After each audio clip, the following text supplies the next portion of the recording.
ಪ್ರಿಯ ದೇವಿ ನೀನು, ಈ ತನುವ ಪ್ರಾಣ ನೀನು, ಬಾಳಲ್ಲಿ ನೆಮ್ಮದಿ ನಿನ್ನಿಂದ ಕಂಡೆನು. ನೀ ಅಳಲು ನೋಡಲಾರೆ, ನೀ ಇರದೆ ಬಾಳಲಾರೆ, ನನ್ನಲ್ಲಿ ಕೋಪವೇ ನಿನಗೆ ಬೇಡವೇ.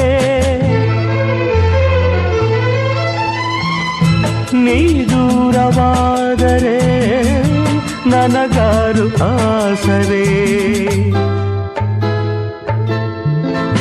ನೆರಳನ್ನು ಕಾಣದ ಲತೆಯಂತೆ, ಬಿಸಿಲಿಗೆ ಬಾಡಿದ ಹೂವಂತೆ, ಸೋತಿದೆ ಈ ಮೊಗವೇಕೆ, ಏನು ನಿನ್ನ ಚಿಂತೆ, ಹೇಳೆ ನನ್ನ ಕಾಂತೆ, ಏನು ನಿನ್ನ ಚಿಂತೆ.